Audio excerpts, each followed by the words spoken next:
anything that we do in whatever path we choose is to select the path and basically focus on the end goal. And sometimes along the way we learn something new. But if it goes against your beliefs and what the industry or what people are trying to tell you or shove down your throat, then sometimes we put our defenses up, we put our barriers up. So how do we unlearn and relearn? Well, it's the same as anything. You have to experience both sides. So whether you have or have followed a particular way of learning, there's always an opposite. And just because what it says in your textbooks, how do you know that's true? Because a lot of things are science-based, based on a study. But were you part of that study?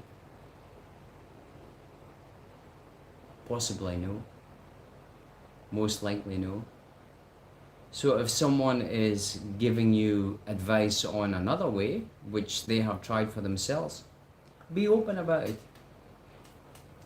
Because if you are struggling in any way, shape or form, i.e. to lose weight, to find a balance in your training, to remove stress from your environment in your body, to release tension and pain from your body, there's more than one way you can do it. So you don't really have to rely on practitioners that are learned by a system that is a one-shoe-fits-all approach. And if someone, or when you sit down with a trainer who is taking you on a journey, if they're not asking you what's your short-term goals, what's your long-term goals, what are your previous exercise history, what's your previous injury history, how did you rehab the joint, how long was you in rehab, how long did you receive that injury, and what was the process? Because if they're not asking the questions and they just give you a program which is generic, how do you know that's going to work for you? Because 6 to 8 weeks is the cut-off period. Why do you think we all sign up for New Year's resolutions? We're going to lose weight. We're going to get in the best shape of our life. And by Valentine's Day, it's all over. We've all done it. Then you go and buy yourself some chocolates or some flowers to make yourself feel good, or you ask your partner to do that. And then it gets to the stage where I'll get fit for summer. Because you're not setting short-term goals. So after 6 to 8 weeks, you tend to plateau. The weight loss plateaus. Sometimes you gain a little and you get frustrated because you're jumping on and off the scales. So this is time for you to sit down with your trainer again and reflect. Where you're at in this program? What's causing this? Is it the case that you're doing too much or not enough? Are you eating the wrong types of food? What are you craving after your workouts? What are you putting in your body in the inflammation wise? Because that's what holds on to your waist. That's what that little sum of skin fold that you can never get rid of. And then you look at yourself in the mirror and you look at the scales and it says you have gained 2 pounds, and then you beat yourself up. Whoa, what's the point of doing this? So that's the difference between a good trainer and someone who is in the system. A good trainer will look for solutions, will take some new things and put them in your toolbox. So try this, taper down, and then go again. Might even have to be a couple of days rest, to reduce that water retention. Might be a little bit of fasting, might be even some magnesium. So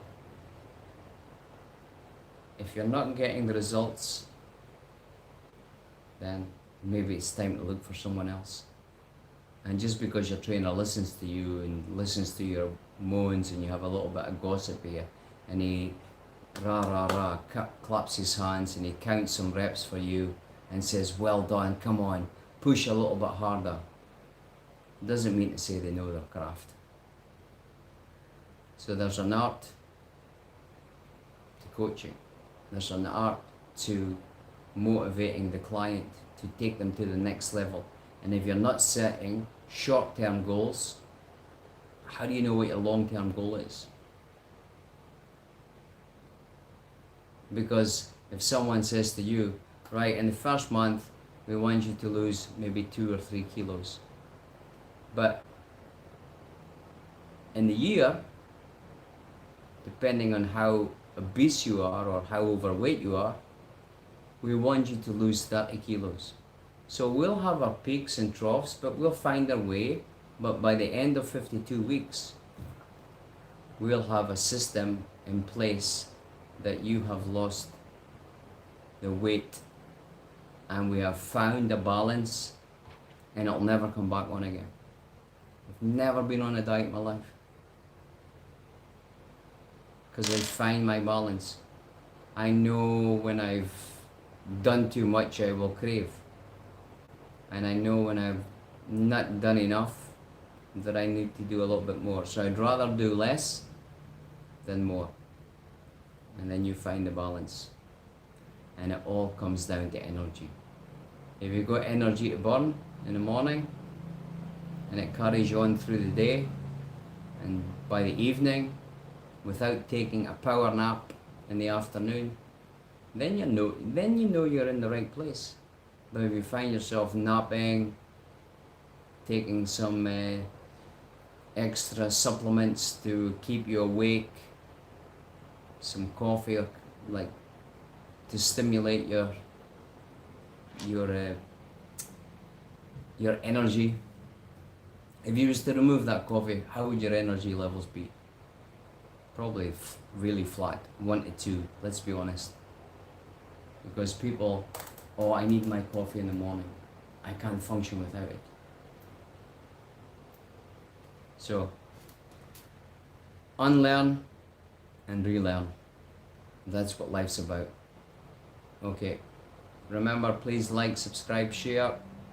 We're coming up to the end of the month. Again, we'll maybe do a post every 1 to 3 days. Every 3 days, just depends. And happy Saturday. Have a good weekend. Take care.